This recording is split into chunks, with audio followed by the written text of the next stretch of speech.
Evangelho segundo João, capítulo 9. Vamos abrir as nossas Bíblias no Evangelho segundo João, no capítulo 9.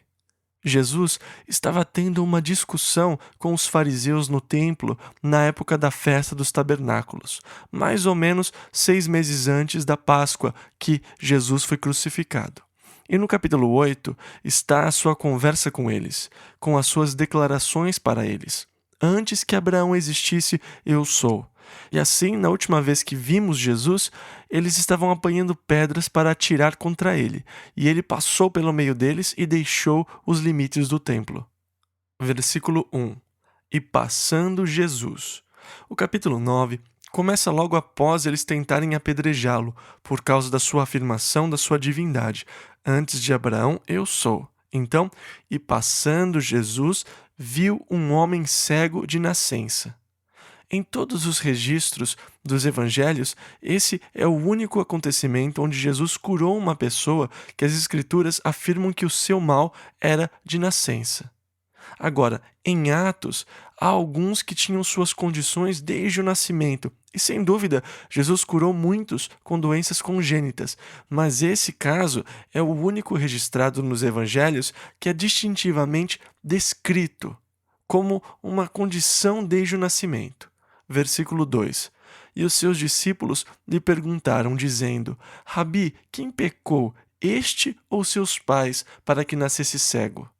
Agora, existiam aqueles que ensinavam sobre o pecado pré-natal, que uma criança podia ter pecado enquanto ainda estava na barriga, e existiam aqueles que meio que se apoiavam nessa crença. E porque isso estava sendo ensinado por algumas pessoas, alguns dos rabinos, talvez seja por isso que os discípulos disseram: quem pecou para ele nascer cego? Bem, se a criança nasceu cega e se ela pecou, isso significa que ela tinha que pecar antes de nascer. Certa vez, na história dos judeus, os rabinos também haviam adotado de Platão a ideia de que as pessoas pré-existiam como espíritos e ficavam esperando por corpos.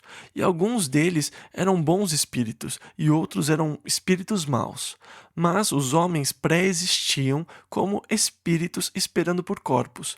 O ensinamento de Platão, é claro, é também o ensinamento dos Mórmons, de que todos nós pré-existíamos como espíritos no reino celestial e nos foram dados corpos para que passássemos por esse período de provação aqui na Terra, para se descobrir se nós descobriríamos ou não a verdade do mormonismo e assim sermos promovidos a divindades no próximo mundo e ter o nosso próprio planetinha, sabe? E o nosso próprio sisteminha solar e continuarmos como deuses.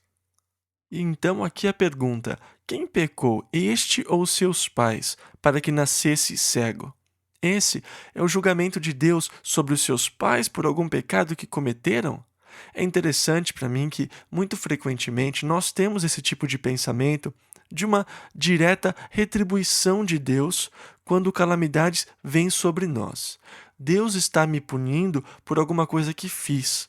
E por isso, essa provação ou essa dificuldade ou essa dolorosa experiência está se abatendo sobre mim, como o julgamento de Deus sobre mim, por conta de algum pecado. Se isso fosse verdade, eu não estaria aqui agora. Se Deus trouxesse esse tipo de julgamento de causa e efeito sobre as pessoas, então Deus teria que ser justo com o seu sistema de justiça, e, portanto, todo mundo que fez o mesmo tipo de coisa teria que receber o mesmo tipo de julgamento por isso. Não existe esse tipo de julgamento de causa e efeito no tempo presente, mas haverá um, e Deus será justo quando ele julgar. Porque será um julgamento com igualdade, mas agora Deus está buscando trazer o homem para ele mesmo. E Jesus disse, em João 3,17: Eu não vim para condenar o mundo, mas para que o mundo, através de mim, seja salvo. E assim a pergunta deles reflete a constante atitude que as pessoas vêm tendo.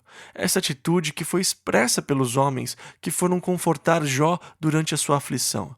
Ah, você deve ter feito alguma coisa horrível. Apenas confesse a Deus e acabe logo com isso. Por que você vai continuar nessa miséria? Não tente nos convencer de que você é inocente. Ninguém sofreria assim a não ser que fosse uma má pessoa.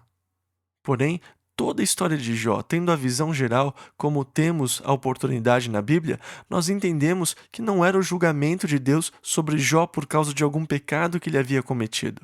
Satanás o estava afligindo para provar para Deus que Jó acabaria falhando. Agora, quem pecou? Versículo 3. Jesus respondeu: nem ele pecou, nem seus pais. Jesus está dizendo: nenhum deles pecou. Versículos 3 e 4. Mas foi assim para que se manifestem nele as obras de Deus. Convém que eu faça as obras daquele que me enviou, enquanto é dia. A noite vem, quando ninguém pode trabalhar. Jesus respondeu à pergunta dizendo: nenhum deles, mas convém que eu faça as obras daquele que me enviou. Ele então foi e curou o homem para fazer as obras do Pai, mas a sua resposta para a pergunta foi: nenhum deles pecou. Agora, eu não acredito que esteja certo interpretar isso como se Deus tivesse permitido que esse homem ficasse cego por todo esse tempo para que Cristo fizesse uma obra nele. Em outras palavras, de que tudo isso foi pré-estabelecido por Deus, fazendo com que ele nascesse cego para que Deus mais tarde o curasse. Eu acho que essa é a interpretação incorreta, e ela acontece por conta de um ponto e vírgula, ao invés de um ponto final. No texto original, em grego, não existe pontuação. Os tradutores fizeram assim para tentar nos dar um entendimento. E a essa altura, eu prefiro colocar um ponto final depois que Jesus disse: nem ele pecou, nem seus pais. E ponto final. E então apresentar uma nova ideia. Mas foi assim para que se manifestem nele as obras de Deus. Para que as obras de Deus sejam manifestadas, eu tenho que fazer a obra do Pai pelo período em que eu estiver nesse mundo, porque a noite está se aproximando, mas enquanto eu estiver aqui, eu sou a luz. Versículos 5 e 6. Enquanto estou no mundo, sou a luz do mundo. Tendo dito isto, cuspiu na terra, e com a saliva fez lodo, e untou com o lodo os olhos do cego. Agora, por que você acha que Jesus fez isso? Eu estou fazendo essa pergunta, mas eu não sei a resposta. Por que ele fez isso? Eu não sei. Mas é interessante para mim porque eu sei que Jesus poderia apenas ter dito uma palavra. Porque ele realmente curou através de uma palavra aquele outro cego, Bartimeu, lá em Jericó. Ele disse: o que queres que eu te faça? E o cego respondeu: Senhor, que eu torne a ver. E Jesus disse: vá e siga o seu caminho. E os seus olhos foram abertos e ele pôde ver. Jesus também tocou os olhos de um outro homem cego e ele disse: agora você pode enxergar? E ele respondeu: um pouco. As pessoas parecem com árvores ambulantes. Está tudo meio turvo. E Jesus tocou os seus olhos mais uma vez e quando ele os abriu, pôde ver claramente. Jesus, ao invés de apenas falar ou apenas tocar os seus olhos, ele faz algo bem interessante. Talvez ele estivesse tentando criar mais controvérsia com os líderes religiosos, que estavam, no seu caso, por ter violado o sábado ao curar o paralítico no tanque de Betesda alguns meses atrás. Porque era contra a lei, pela interpretação tradicional, fazer lama no dia de sábado. Isso era contra a lei. Na verdade, você não podia usar sapatos no sábado que tivesse o solado preso com pregos, porque isso constituía carregar um peso que, se a sola fosse presa com pregos, isso seria muito pesado.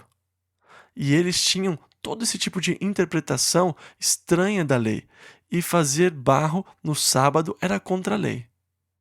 E assim, quando ele cuspiu no chão e misturou com os dedos, ele fez disso um pouco de barro, o que era uma violação da lei do sábado. E quando ele fez esse barro, ele o colocou nos olhos desse cego. Versículo 7. E disse-lhe: vai, lava-te no tanque de Siloé, que significa o enviado. Foi, pois, e lavou-se e voltou vendo. Ele foi até o tanque de Siloé, colocou a cabeça dentro do tanque e lavou os seus olhos, e depois de lavar os seus olhos, começou a enxergar. Versículos 8 e 9. Então os vizinhos e aqueles que dantes tinham visto que era cego diziam: não é este aquele que estava assentado e mendigava? Uns diziam: é este, e outros: parece-se com ele. Ele dizia: sou eu. Não é esse o homem que era cego e que mendigava? Parece muito com ele. Sim, sou eu. Versículos 10 e 11. Diziam-lhe, pois, como se te abriram os olhos? Ele respondeu e disse, o homem chamado Jesus fez lodo, ou seja, barro, e untou-me os olhos, e disse-me, vai ao tanque de Siloé e lava-te. Então fui e lavei-me e vi. Agora, perceba a revelação progressiva da revelação de Jesus a esse homem. A essa altura, ele apenas o conhece como um homem que se chama Jesus. Como se te abriram os olhos? Ele respondeu e disse, o homem chamado Jesus fez lodo, ou seja, barro, e untou-me os olhos e disse-me, vai ao tanque de Siloé e lava-te. Então fui e lavei-me e vi. Um homem chamado Jesus. Versículo 12 ao 14. Disseram-lhe, pois, onde está ele? Respondeu, não sei. Levaram, pois, aos fariseus o que dantes era cego. E era sábado quando Jesus fez o lodo e lhe abriu os olhos. Na verdade, Jesus violou duas leis do sábado. Não era permitido curar no sábado. Você não podia fazer nada em relação à cura. Se você torcesse o seu tornozelo, você não poderia pôr debaixo de água corrente fria, por exemplo, porque a água fria tem um efeito curativo, e assim você tinha que sofrer com a dor até o fim do sábado, e daí então você podia começar a tratar com água corrente fria. Mas então já era tarde demais, o inchaço já tinha começado, mas você não podia fazer nada para curar, você podia salvar uma vida, fazer o que fosse necessário para salvar uma vida, mas nada em relação a curar no sábado. E dessa maneira, haviam duas acusações contra Jesus, ele fez barro e curou o cego. Versículos 15 e 16. Tornaram, pois, também os fariseus a perguntar-lhe como vira, e ele lhes disse, pôs-me lodo sobre os olhos, lavei-me e vejo. E então alguns dos fariseus diziam, este homem não é de Deus, pois não guarda o sábado. Diziam outros, como pode um homem pecador fazer tais sinais? E havia dissensão entre eles. E eles estavam discutindo entre eles mesmos. Versículo 17. Tornaram, pois, a dizer ao cego, tu, que dizes daquele que te abriu os olhos? E ele respondeu, que é profeta. E assim ele começou com um homem chamado Jesus, e agora ele fala, ele é profeta. Versículos 18 e 19. Os judeus, porém, não creram que ele tivesse sido cego, e que agora visse enquanto não chamaram os pais do que agora via. E perguntaram-lhes, dizendo, é este o vosso filho, que vós dizeis ter nascido cego? Nós realmente não acreditamos nisso. Como pode ser que agora ele pode ver se nasceu cego? Versículo 19 ao 21. Como, pois, vê agora? Seus pais lhes responderam e disseram, sabemos que este é o nosso filho e que nasceu cego, mas como agora vê, não sabemos, ou quem lhe tenha aberto os olhos, não sabemos. Tem idade, perguntai-lhe a ele mesmo, e ele falará por si mesmo. Versículos 22 e 23. Seus pais disseram isto, porque temiam os judeus, porquanto já os judeus tinham resolvido que, se alguém confessasse ser ele o Cristo, fosse expulso da sinagoga. Por isso é que seus pais disseram, tem idade, perguntai-lhe a ele mesmo. Versículo 24 ao 31. Chamaram, pois, pela segunda vez o homem que tinha sido cego e disseram-lhe, dá glória a Deus, nós sabemos que esse homem é pecador. Respondeu ele, pois, e disse, se é pecador, não sei. Uma coisa sei, é que, havendo eu sido cego, agora vejo. E tornaram a dizer-lhe, que te fez ele? Como te abriu os olhos? Respondeu-lhes, já vo-lo disse, e não ouvistes. Para que o quereis tornar a ouvir? Quereis vós, porventura, fazer-vos também seus discípulos? Então o injuriaram e disseram, discípulo dele sejas tu, nós, porém, somos discípulos de Moisés. Nós bem sabemos que Deus falou a Moisés, mas este não sabemos de onde é. O homem respondeu e disse-lhes, nisto, pois, está a maravilha, que vós não saibais de onde ele é, e contudo me abrisse os olhos. Ora, nós sabemos que Deus não ouve a pecadores, mas se alguém é temente a Deus e faz a sua vontade, a esse ouve. Agora, muita gente pega esse versículo em particular e o transforma em doutrina bíblica. Elas falam: nós sabemos que Deus não ouve a pecadores. Apenas esse verso não pode ser usado como base para uma doutrina bíblica de que Deus não ouve a pecadores, porque isso é apenas parte de uma conversa entre um homem que fora cego, que a essa altura não era nem mesmo salvo, e os fariseus. E ele está apenas expressando uma crença comum ao povo, mas não necessariamente uma doutrina bíblica. E assim muitas pessoas têm usado isso e dizem frequentemente: Deus não ouve a pecadores quando oram. E isso não é necessariamente verdade.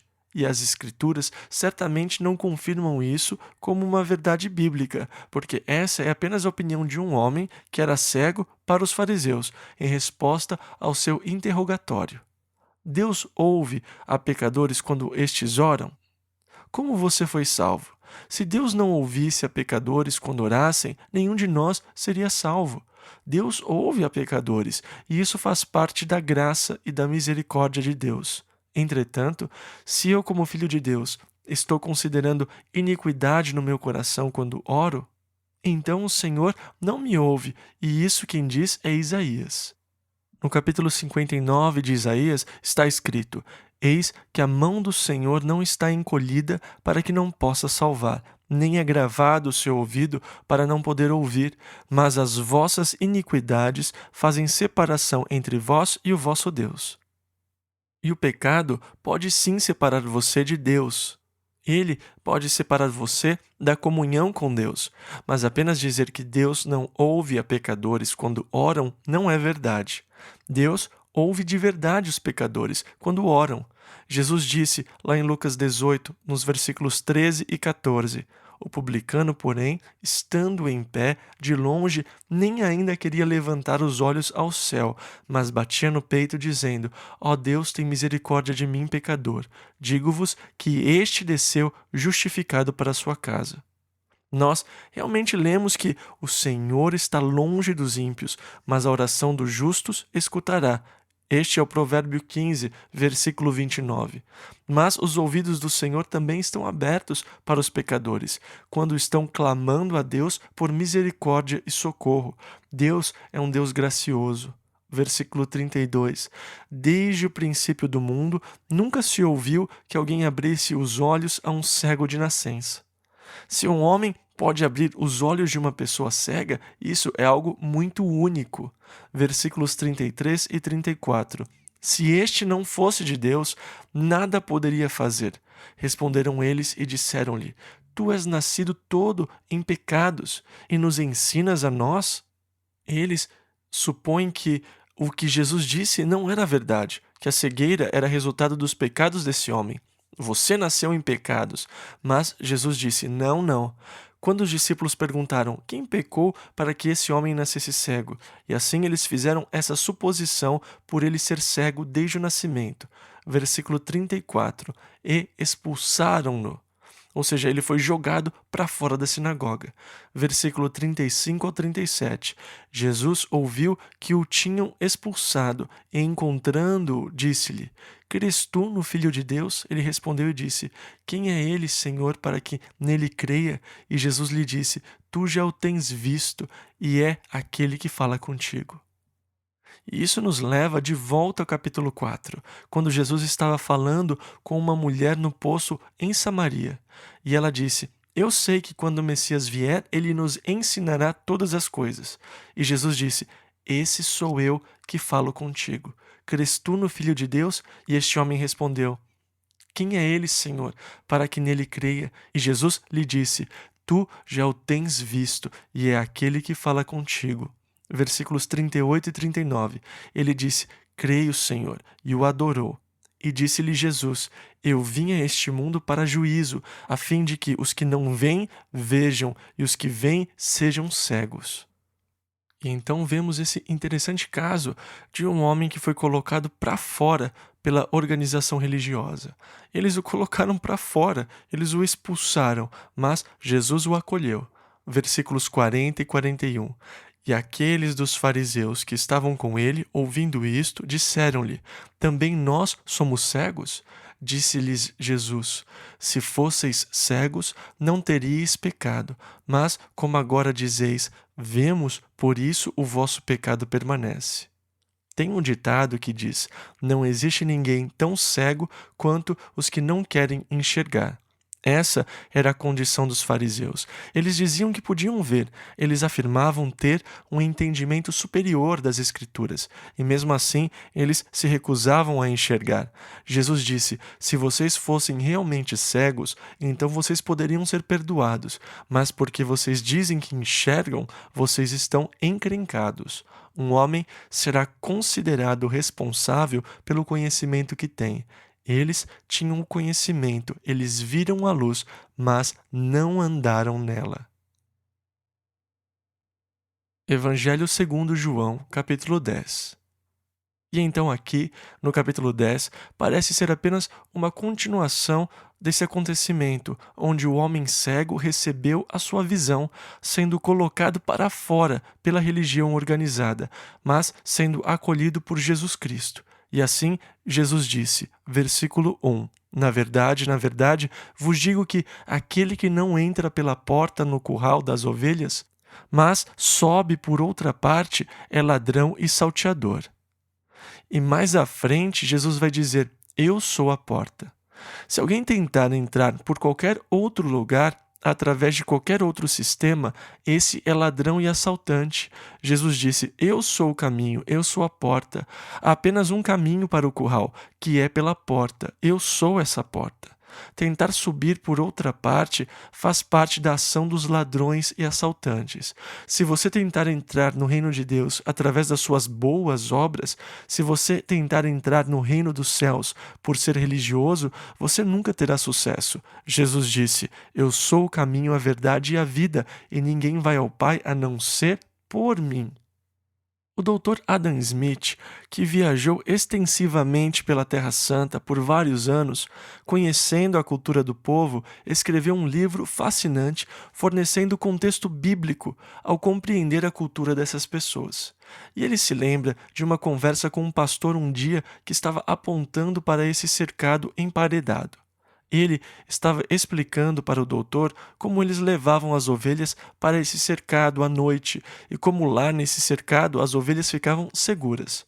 E o Dr. Smith disse a ele: bem, mas você não tem nenhuma porta, como você impede elas de escaparem? E ele disse: depois que coloco todas elas para dentro, eu me deito aqui nessa entrada, e é aqui que eu durmo. E nenhuma ovelha pode sair e nenhum lobo pode entrar, a não ser que passem por cima de mim. Agora, ele não estava falando isso baseado na Bíblia. Na verdade, ele provavelmente nem mesmo conhecia as Escrituras, mas simplesmente: eu sou a porta, eu sou o único, você tem que passar por cima de mim para entrar e você tem que passar por cima de mim para sair. Agora, Jesus estava falando sobre esse tipo de curral que eles têm por lá, esses cercados emparedados onde as ovelhas ficam durante a noite. E ele disse, versículos 2 e 3, aquele, porém, que entra pela porta é o pastor das ovelhas.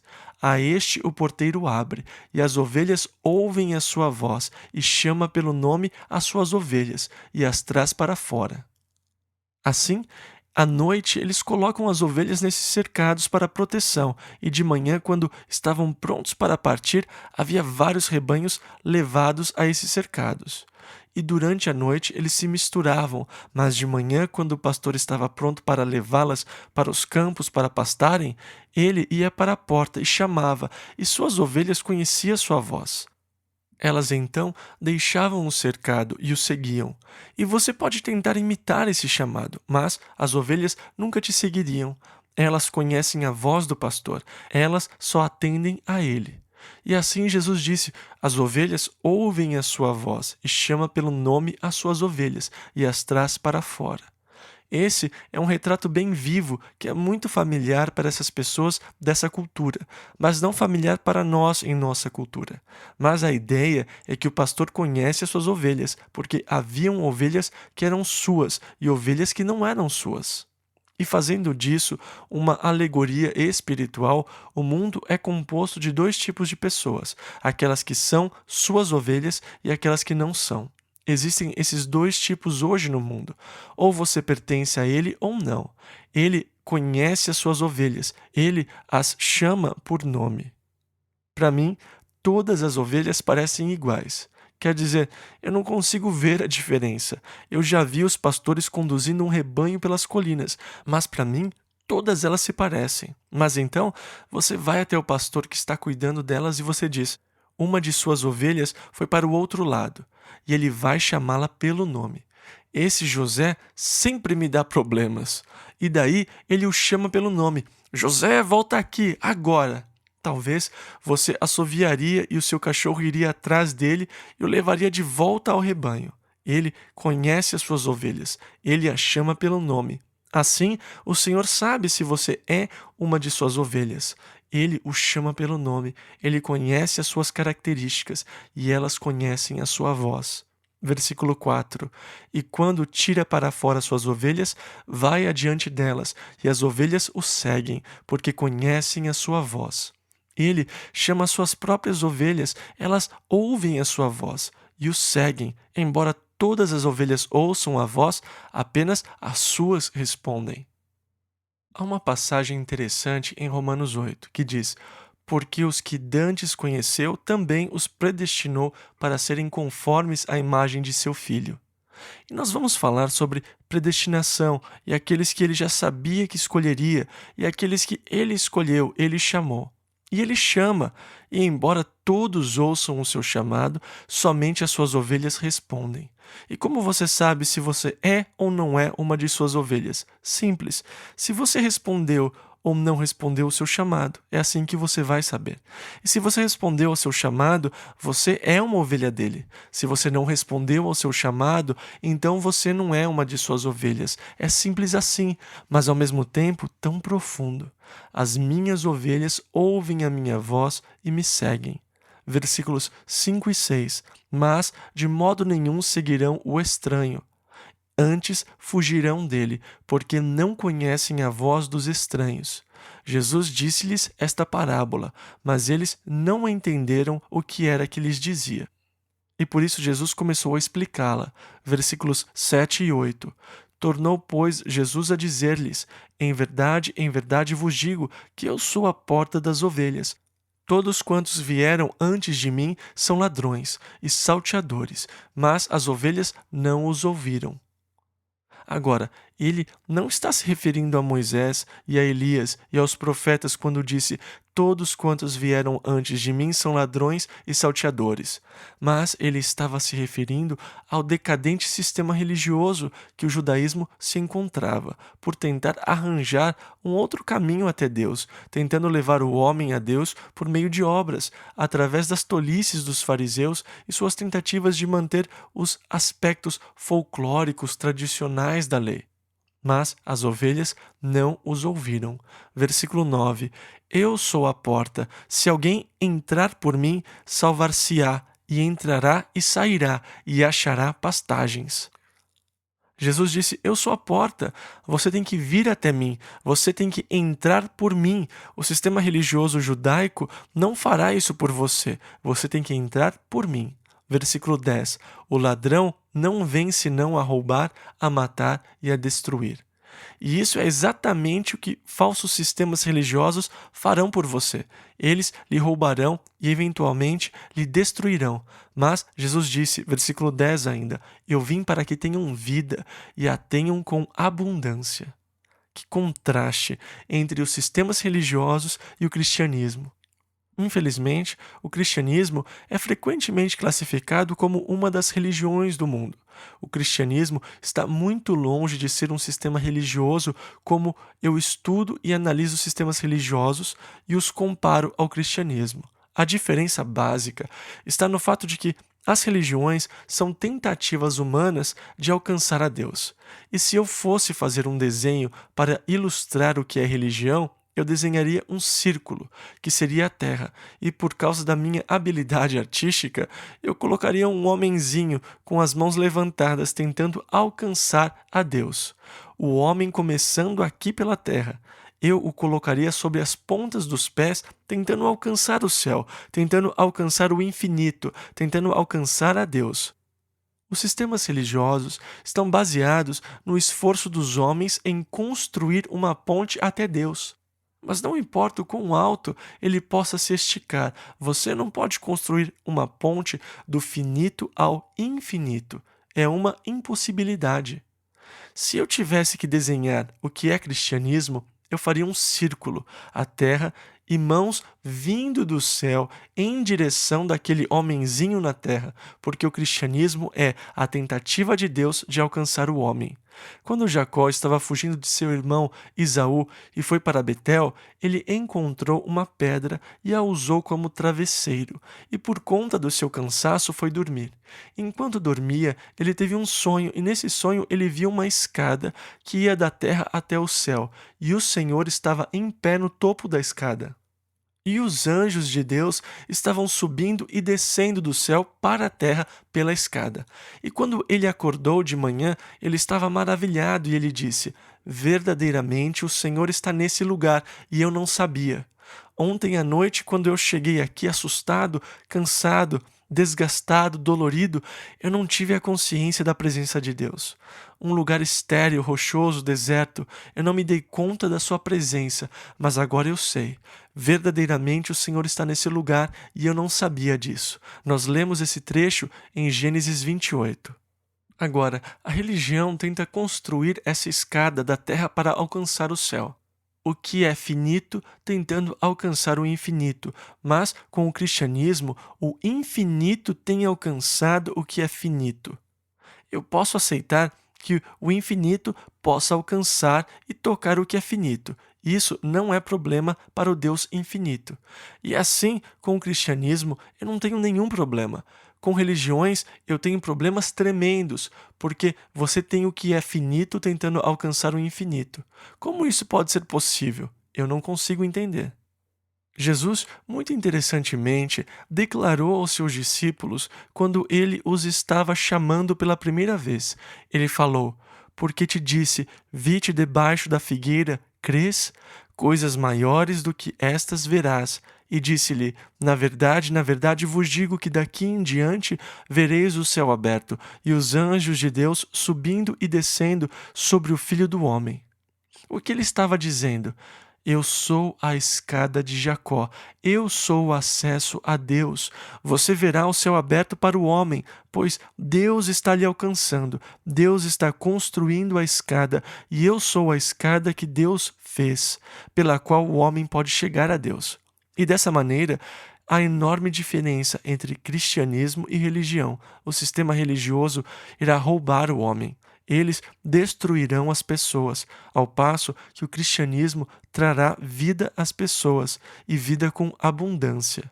Todos os sistemas religiosos têm suas fórmulas, as obras que você deve fazer para que você seja aceito por Deus. E você tem todas essas obras para executar, para que você possa ser aceito por Deus. O cristianismo diz que não existe nenhuma obra que você possa fazer que Deus aceite, porque para ele são como trapos imundos. Para ser aceito por Deus, você deve acreditar, não por causa das obras de justiça que fazemos, mas pela fé Deus aceitará o homem. As religiões dizem que você tem que ser bom o suficiente e digno o suficiente para que Deus o aceite. Cristianismo afirma que não é possível que uma pessoa seja boa ou digna o suficiente para que Deus a aceite. A única maneira que Deus pode aceitá-lo é no seu Filho, e assim aquele que tem o Filho tem vida, e quem não tem o Filho não tem vida. E então vemos o contraste entre as religiões, sobre as quais Jesus disse que eram ladrões e assaltantes, tentando levar o homem ao aprisco por outro caminho. Um sistema está baseado nas obras, o outro na fé. Jesus disse: Eu vim para que tenham vida e vida em abundância. Como Satanás tem mentido para os homens sobre a experiência cristã. Perceba que é o plano de Satanás fazer do cristianismo uma religião, e infelizmente ele tem tido bastante sucesso. E dessa maneira, em muitos lugares, o cristianismo se transformou em uma religião, e sempre que essa transição é efetuada, ele morre. O verdadeiro cristianismo morreu e ele se transformou num tipo. E mesmo na época bíblica, Paulo falou daqueles que tinham aparência de piedade, mas negavam a eficácia dela. Os sistemas religiosos apontam e dizem: essa é a forma que você deve viver se você quiser que Deus te aceite. Mas eles não dão nenhuma assistência para viver dessa maneira.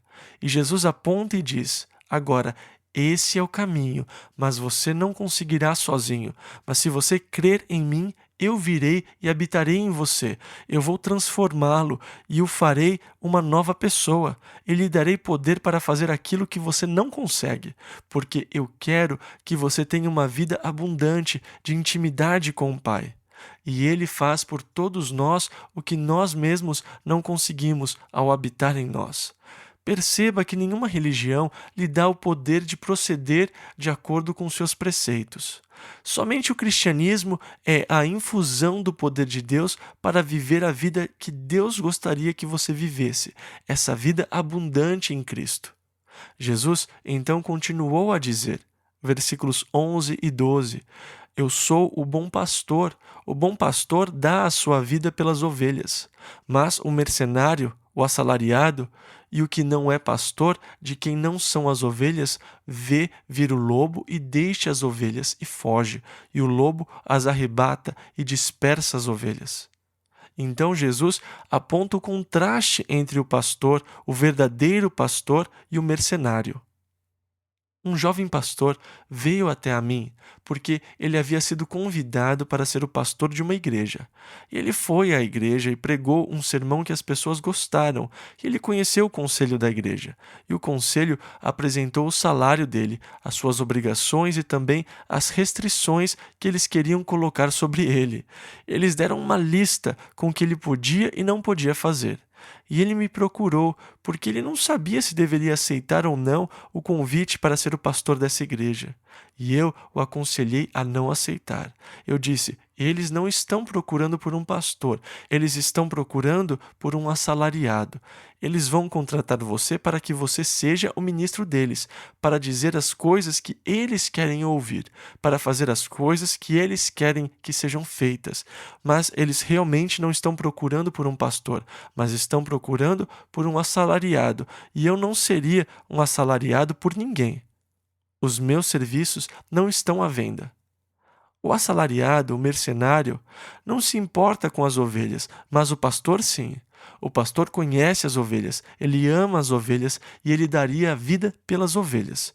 Já o mercenário, quando o perigo aparece, ele foge, porque ele é apenas um mercenário. O que mais você esperaria dele? Mas o pastor arriscaria a sua vida. Ele sacrificaria a sua se necessário fosse pelo seu rebanho, porque ele os ama. Jesus disse: eu sou o bom pastor. Os outros sistemas religiosos, eles são mercenários. Eles fugirão e permitirão que os lobos arrebatem e dispersem as ovelhas. Mas eu sou o bom pastor, eu darei a minha vida pelo rebanho. Versículo 13. Ora, o mercenário foge, porque é mercenário e não tem cuidado das ovelhas. Agora, infelizmente, hoje, existem muitos homens no ministério que são mercenários. Eles são profissionais.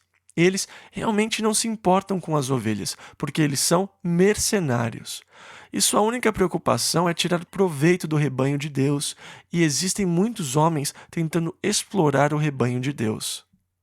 Eles passam dias pensando em como tirar dinheiro das pessoas.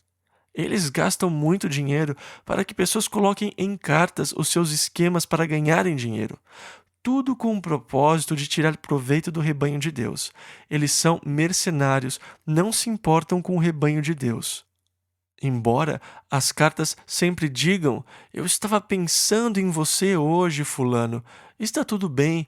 O Senhor o trouxe à minha mente quando eu estava em oração hoje de manhã.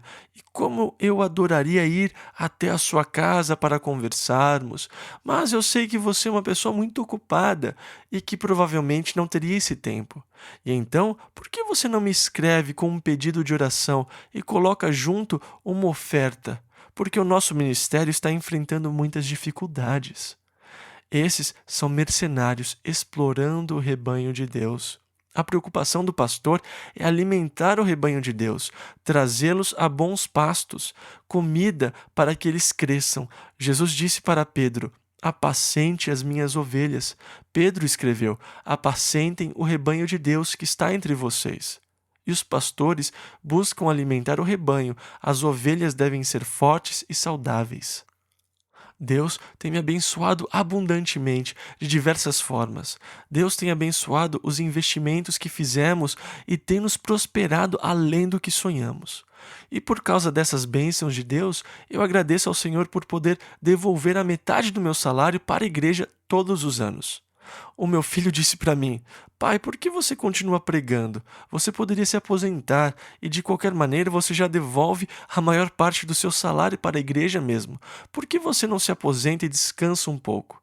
Você continua se desgastando tanto quando na verdade você não precisa mais disso. E eu apenas sorri e disse: o que eu faria então? Você sabe, isso é o meu coração, é a minha paixão. Alimentar o rebanho de Deus é a minha vida. Vocês não se dão conta disso, mas vocês poderiam cortar o meu salário e eu ainda estaria aqui, porque eu amo isso. Para mim é algo glorioso ver Deus trabalhar e ter esse privilégio. É maravilhoso quando as pessoas me chamam para ir e conversar sobre várias áreas. E elas dizem: quanto você cobra?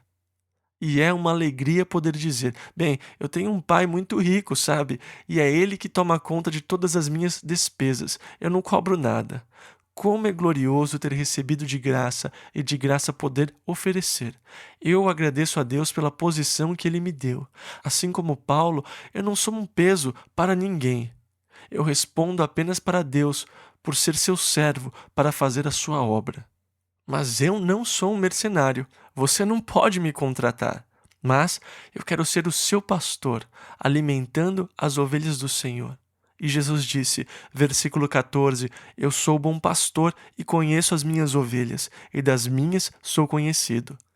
Este é um lindo relacionamento, sabe, que nós temos com Ele. Ele me conhece, eu o conheço. Ele me ama, eu o amo. E eu tenho esse lindo relacionamento com o bom pastor. Versículo 15, assim como o Pai me conhece a mim, também eu conheço o Pai e dou a minha vida pelas ovelhas. Agora, ele disse anteriormente que ele dá a sua vida pelas ovelhas. Agora ele diz novamente, eu dou a minha vida pelas ovelhas. Versículo 16, ainda tenho outras ovelhas que não são deste aprisco. E é claro, ele está falando sobre os gentios, aqueles que creriam nas suas palavras.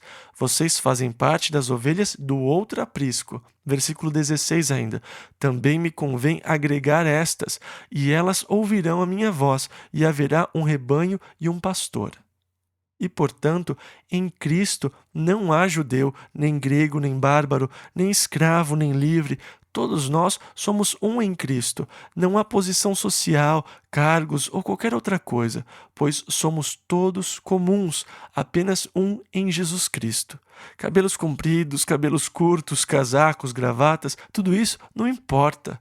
Nós somos um em Jesus Cristo, aquele denominador comum que destruiu toda a barreira que o homem construiu para dividir a si mesmo dos outros. Um dos subprodutos da filosofia existencial é o caminho que divide e isola o homem numa ilha sozinho. Não há uma base universal para a verdade de acordo com esses filósofos. É somente quando você tem experiências pessoais e as interpreta que se tornam verdades para você. Mas é apenas verdade para você e não necessariamente para quem está próximo a você. Você está isolado, você está sozinho. E você olha para a arte moderna, que é uma expressão da filosofia existencialista, e você vê essas cores como se alguém tivesse se afastado por uns 10 passos e pegado uma bola de tinta vermelha e atirado numa tela em branco. E então você pega e joga uma bola azul também, e daí você põe um título embaixo, Pôr do Sol no Grande Canyon. E você olha para ele e o estuda, e alguém de pé ao seu lado diz: esse quadro não é lindo? Não é incrível? E você pensa: o que essa pessoa está vendo? E os críticos aclamam isso como arte maravilhosa. Tem um olho aqui, tem um dedão ali e também uma mão bem aqui. E isso é arte clássica. mas eu te digo que eu não consigo ver nada. Mas essa é a ideia. Você tem que interpretar. Nessas histórias, onde não há um final, onde tem um cara andando pela estrada e você não sabe se ele vai puxar uma arma e se matar. E esse é o final. Ou ainda você não sabe se ele vai se reconciliar com a sua esposa e viver felizes para sempre. Eles não fazem um final. Você é quem tem que dar o final, porque essa é uma expressão da filosofia do existencialismo. Cada pessoa deve interpretar por si só. Você deve colocar a sua própria interpretação na história. O que ela realmente disse? O que ela quis dizer? Eu não sei. Eu acho que isso às vezes é uma desculpa para a loucura dos autores. Eles também não sabem o que estão tentando dizer. Mas parece ser muito profundo, porque ninguém consegue entender e por isso todo mundo diz: puxa, que maravilha! Ninguém consegue entender e isso é incrível. Mas o que isso faz é nos isolar, nos coloca nessa pequena ilha. Eu estou sozinho nesse mundo gigante e ninguém compartilha dos mesmos sentimentos que os meus, ninguém compartilha os meus pensamentos e eu me sinto terrivelmente isolado. O homem tem uma forma de construir essas paredes entre ele e os outros, mas Jesus tem o jeito certo de quebrar essas paredes. E ele nos une e nos faz um, e ele declara: eu sou a verdade. E ele nos dá uma base universal para a verdade. Ele é essa base universal para a verdade. E assim, juntos nele, nós somos ajuntados pelo Senhor. Os muros estão destruídos e, como Paulo disse, ele derrubou a parede de separação que estava no meio e nos fez um só povo. Lemos isso em Efésios 2,14. Ainda tenho outras ovelhas que não são deste aprisco. Também me convém agregar estas, e elas ouvirão a minha voz, e haverá um rebanho e um pastor. Versículo 17. Por isto o Pai me ama, porque dou a minha vida para tornar a tomá-la. E aqui ele está profetizando sobre a sua morte e ressurreição, que a essa altura estava a 5 meses de distância. Versículo 18. Ninguém me tira de mim, mas eu de mim mesmo a dou. Tenho poder para dar e poder para tornar a tomá-la. Este mandamento eu recebi de meu Pai. Jesus testificou: eu tenho poder para dar a minha vida. E ele demonstrou isso na cruz. Ninguém a pode tirar de mim. Eles não mataram Jesus sobre a cruz, eles o penduraram sobre a cruz. Mas Jesus foi quem entregou o seu espírito. Ele não deu a oportunidade a eles de o matarem. Eles não conseguiriam matá-lo.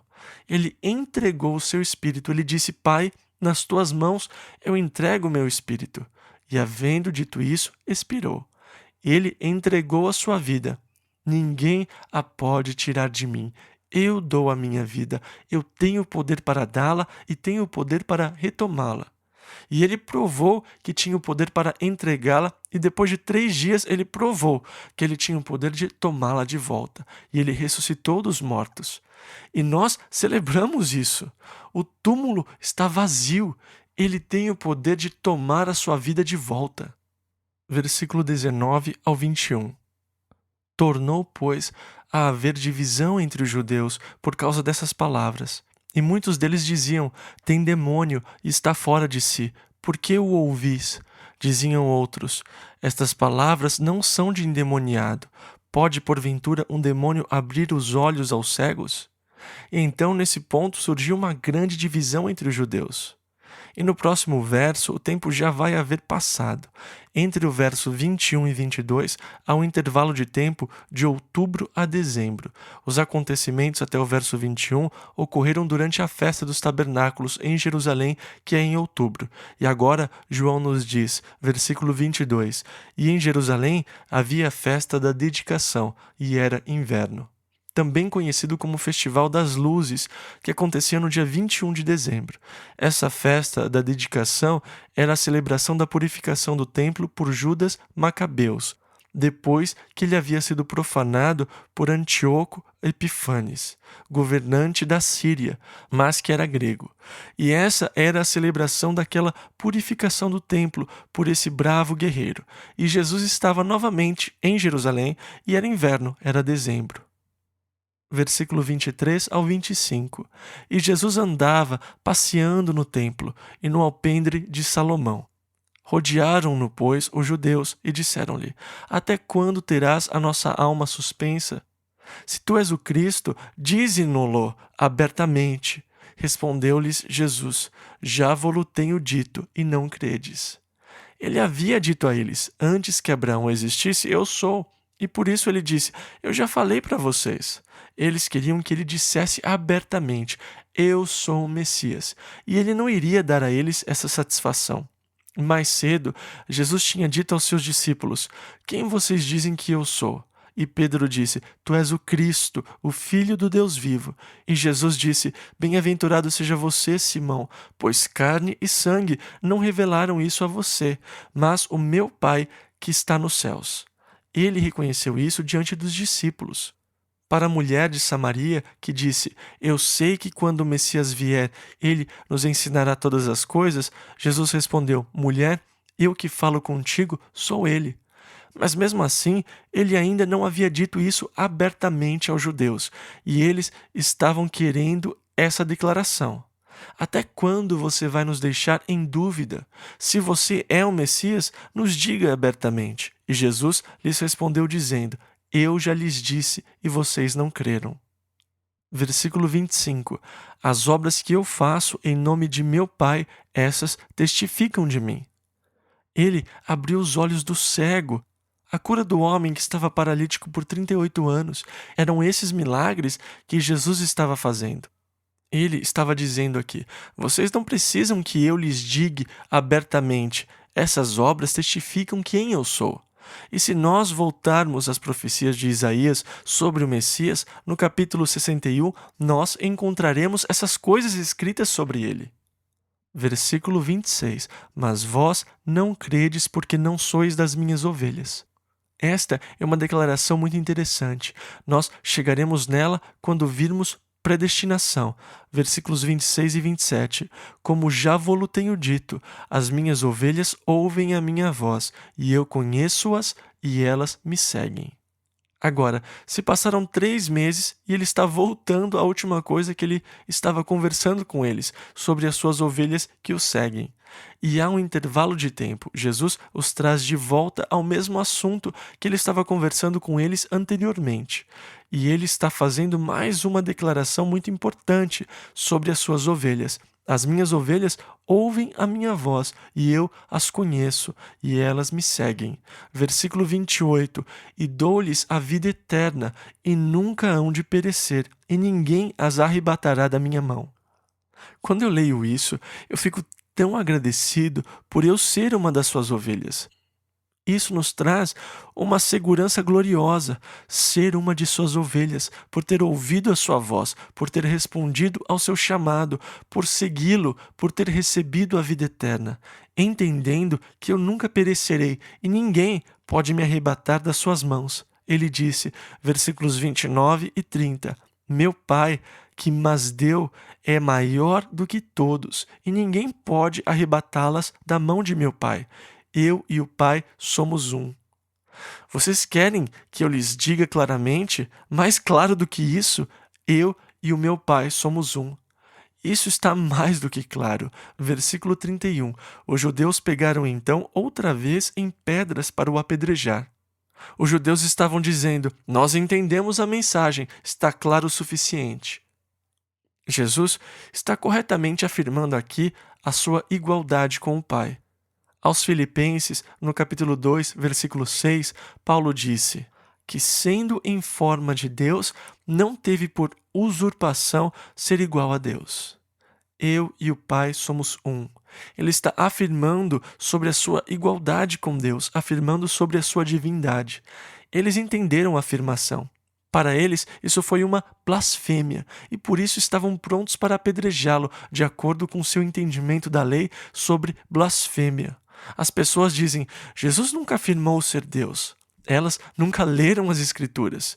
Porque Jesus está dizendo aqui, eu e o Pai somos um. Como ele podia ser mais claro do que isso? Versículo 32, respondeu-lhes Jesus, Tenho-vos mostrado muitas obras boas procedentes de meu Pai. por qual destas obras me apedrejais? Ou seja, vocês vão me apedrejar por eu ter aberto os olhos do cego ou porque eu curei o paralítico no tanque de Betesda? Por qual das minhas obras vocês vão me apedrejar? Versículo 33. Os judeus responderam dizendo-lhe: Não te apedrejamos por alguma obra boa, mas pela blasfêmia, porque sendo tu homem, te fazes Deus a ti mesmo. E eles entenderam exatamente o que ele estava dizendo quando falou: Eu e o Pai somos um. Você, sendo homem, está se apresentando como Deus. Versículo 34. Respondeu-lhes Jesus: Não está escrito na vossa lei, eu disse, sois deuses? Perceba na vossa lei que eu disse. E aqui Jesus está afirmando a sua autoria da lei. Não está escrito na sua lei que eu disse? Versículo 34 ao 37. Eu disse, sois deuses? Pois se a lei chamou deuses aqueles a quem a palavra de Deus foi dirigida, e a Escritura não pode ser anulada, aquele a quem o Pai santificou e enviou ao mundo, vós dizeis, blasfemas, porque disse, sou filho de Deus? Se não faço as obras de meu Pai, não me acrediteis. E mais uma vez, Jesus chama as suas obras como suas testemunhas. Mas o que ele quis dizer com aqueles que a palavra de Deus veio foram chamados deuses? Isso foi citado no Salmo 82, versículo 6. E você pode dar uma olhada. Na verdade, você deveria colocar uma pequena nota, lembrando aqui em João do Salmo 82, versículo 6, para que quando os mormons forem até a sua porta e tentarem provar que eles têm todo o direito de afirmar a sua descendência até Deus e que se tornarão deuses. Este é o básico, porque ele disse, vocês são deuses. E no Salmo 82, versículo 6 está escrito, eu disse, vós sois deuses, e todos vós filhos do Altíssimo. Perceba a citação de Jesus aqui, eu disse. Ele está citando as Escrituras. Que Escritura ele está citando? Pegue o Salmo 82, versículo 6 e Êxodo 22, versículos 8 e 9. E agora você tem a sua própria cadeia de referências. Em Êxodo 22, Deus está dando a sua lei, dizendo que os juízes deveriam arbitrar sobre o povo. E quando esse tipo de coisa acontecesse, quando esse tipo de condição existisse, era o procedimento como os juízes deveriam legislar nesses casos. E assim a palavra do Senhor está indo aos juízes de Israel para que implementassem em Israel as leis de Deus. E no verso 8, falando sobre uma situação de quando o ladrão não é encontrado, então o dono da casa deve ser trazido diante dos juízes, para ver se não pôs a sua mão nos bens do seu próximo.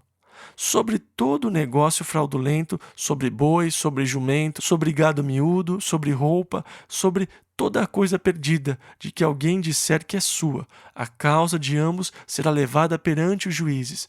Aquele a quem condenarem os juízes pagará em dobro ao seu próximo. Você está sentindo falta da sua jaqueta? Então você procura pela casa inteira e você não consegue encontrá-la. E você vai até o mercado e encontra o seu vizinho usando a sua jaqueta. E você diz, essa é a minha jaqueta que desapareceu da minha casa. Não, não é. Essa é minha jaqueta. Eu a comprei lá na loja tal. E então você tem essa disputa acontecendo. O homem nega que tenha roubado a jaqueta de você. E assim você vai diante dos juízes que devem tomar uma decisão. A causa de ambos é levada diante deles. Agora, o interessante é que a palavra traduzida como juízes é a palavra hebraica Elohim, que é a palavra para deuses. E assim os juízes são como deuses sobre o povo, no sentido de que estão controlando o destino dessas pessoas ao julgarem as suas causas. Eles estão agindo no lugar de Deus, e assim aqueles que ele chamou de deuses eram, na verdade, aqueles juízes que estavam aplicando as leis de Deus sobre o povo. Não era uma doutrina que vocês sabem de que se você for um bom mórmon, você e a sua esposa podem ser deuses e possuir a sua própria terra não sei aonde. Mas aqui está apenas declarando que os juízes eram chamados de deuses por causa da responsabilidade que eles tinham de aplicar os julgamentos de Deus sobre o povo. E assim a palavra veio para eles, para os juízes. As regras vieram para eles, que então foram chamados de deuses. E assim, ele não está se referindo ao livro de Salmos, mas sim ao livro de Êxodos, capítulo 22, versos 8 e 9. Já que estamos falando sobre os Mormons, 2 jovens foram até a minha porta na semana passada e queriam conversar comigo. E lhes disse que nós não acreditávamos no mesmo Deus. Apesar de eles usarem muitos dos mesmos termos que eu uso e de eles falarem sobre Jesus e Deus e falarem sobre salvação pela fé em Jesus Cristo e fé no seu sangue que foi derramado pelos nossos pecados, não temos o mesmo Deus. E falando com eles, parece que eles creem fundamentalmente tanto quanto eu. Mas eu disse, o problema é, quando você fala sobre Deus, você está falando sobre um Deus diferente daquele em quem eu acredito. Porque eu não acredito que Adão seja o meu Deus. Ele não é o Deus que eu tenho servido e adorado. Embora o seu profeta, que vocês reconhecem como profeta, o Brigham Young, disse que Adão é o nosso Deus e o único Deus que temos, e ele disse, bem, você realmente não entende o que o profeta estava tentando nos dizer. E eu falei, bem, eu não sei, eu já li o sermão por várias vezes e eu já li todas as suas defesas do sermão e os artigos da revista Estrela da Manhã. E eu falei ainda, na verdade, você não acredita que você vai ser Deus? E ele disse, sim. E eu disse, se você se mantiver fiel às crenças do mormonismo e fiel à igreja, você não pode ascender e ser Deus e ter o seu próprio planeta? Sim, nós acreditamos nisso. E eu falei, então, na verdade, o que Brigham Young estava dizendo está em perfeita harmonia com o que você acredita. Você apenas está se adiantando um pouco. Você diz que você vai ascender, que você será Deus e que terá o seu próprio planeta. Daí ele recuou um pouco e estava dizendo que Adão, em algum lugar, em algum outro mundo, alcançou o seu nível de perfeição, se tornou Deus e trouxe uma de suas esposas celestiais, Eva, para a Terra e começou toda a história aqui na Terra. Assim, ele apenas trouxe a doutrina do mormonismo um passo atrás, ao invés de um passo à frente. E se o passo à frente é um passo lógico, então um passo para trás seria um passo lógico. E então, Brigham Young estava certo na sua interpretação da sua doutrina de que você vai ser Deus apenas tomando um passo para trás, ao invés de um passo para frente. Porque essa progressão deve estar acontecendo pela eternidade. E eu disse, e você fala sobre crer em Jesus Cristo e salvação pela fé em Jesus, mas o Jesus que você acredita não é o irmão de Lúcifer?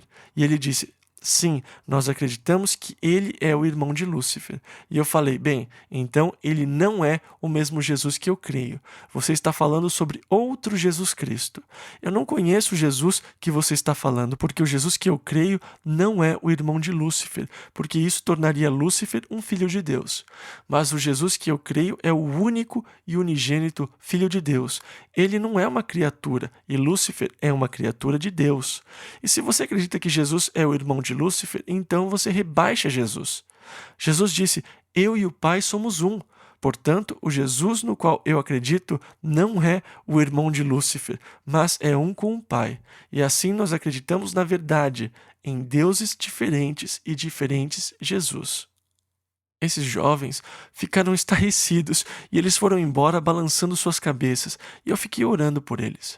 E eu estou orando por eles muito seriamente. Eles eram jovens muito adoráveis, na verdade. Eu não gostei de deixá-los devastados, mas eu achei importante que eles vissem que o Jesus que eles estão proclamando é, na verdade, um Jesus diferente daquele que é o meu pastor, cuja voz eu tenho ouvido e estou seguindo. Porque o Jesus que eu acredito é um com o Pai. Ele pode dizer, eu e o Pai somos um. E, portanto, essa afirmação, vocês são deuses, é uma referência aos juízes que aplicavam as leis de Deus junto ao povo. Se a lei chamou deuses aqueles a quem a palavra de Deus foi dirigida e a Escritura não pode ser anulada, aquele a quem o Pai santificou e enviou ao mundo, vós dizeis blasfemas porque disse, sou filho de Deus? Jesus disse em primeiro lugar, o Pai me santificou e me enviou ao mundo, e você está me dizendo que eu estou blasfemando porque eu digo que sou o Filho de Deus? E se eu não faço as obras do meu Pai, então não acredite em mim. Mais uma vez, ele está chamando as obras. Elas são as testemunhas. Filipe disse: "Mostra-nos o Pai e nós ficaremos satisfeitos." E Jesus respondeu: "Eu já não estou com você há bastante tempo, Filipe. Você já não me viu? Aquele que me vê, esse vê ao Pai. Como você diz então, me mostre o Pai? Creia quando eu digo que eu estou no Pai e o Pai está em mim, ou então acredite em mim pelas obras que faço." As obras testificam. Ninguém pode abrir os olhos do cego, ninguém pode fazer essas coisas a não ser que Deus esteja com ele, como reconheceu Nicodemos no capítulo 3. Versículo 38. "Mas se as faço e não credes em mim, crede nas obras. Se eu não faço as obras de meu Pai, não creiam em mim. Mas se eu faço as obras do meu Pai e ainda não creem em mim, creiam então nas obras." Versículos 38 e 39. "Para que conheçais e acrediteis que o Pai está em mim e eu nele." Procuravam, pois, prendê-lo outra vez. Eles iam prendê-lo, mas a sua hora ainda não era chegada e por isso ele escapou de suas mãos. Eles o haviam cercado. Versículos 39 e 40. "Mas ele escapou-se de suas mãos e retirou-se outra vez para além do Jordão, para o lugar onde João tinha primeiramente batizado, e ali ficou." Ali ele ficou até fazer a sua última viagem para Jerusalém, atendendo o chamado de Maria e Marta para ressuscitar o seu irmão Lázaro, e então para ser preso na Páscoa e ser crucificado. Mas agora ele está no Rio Jordão, próximo da área onde ele começou o seu ministério com João Batista. Versículos 41 e 42. "E muitos iam ter com ele e diziam: na verdade, João não fez sinal algum, mas tudo quanto João disse deste era verdade. E muitos ali creram nele." Pessoas viviam na área onde ouviam João dizer: "Mas eis que um virá após mim, mais poderoso do que eu, cuja as sandálias não sou digno de desatar." E essas pessoas falavam: tudo que João disse sobre esse homem é verdade. E muitos creram nele ali no Rio Jordão. E ele passou os próximos meses, dezembro, janeiro, fevereiro, março, até abril, lá no Rio Jordão, fazendo então o seu retorno a Jerusalém. Agora, no capítulo 11, nós o veremos voltando para a área de Betânia, para Lázaro e o maravilhoso milagre. E mais uma vez, se vocês não creem em mim, creiam pelo menos nas obras. E agora ele mostra obras que são inquestionáveis, como ressuscitar a Lázaro dentre os mortos, e nós entramos nos aspectos finais da vida de Cristo, antes da crucificação. E assim, nós veremos os capítulos 11 e 12 na próxima semana.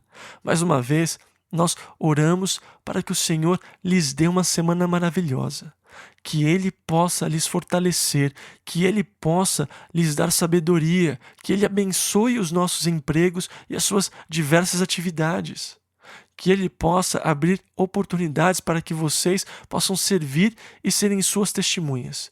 E que Ele use a sua vida como um instrumento para fazer a sua obra nesse mundo carente. Que o seu Espírito Santo possa descansar em você de uma maneira especial e que você possa, ao celebrar a sua ressurreição, para que você seja cheio dessa alegria e o poder do Espírito Santo. O mesmo Espírito que ressuscitou Jesus dentre os mortos e que habita em você, te tornando vivo para Deus e as coisas de Deus. Tudo para a glória de Jesus, o nosso Senhor.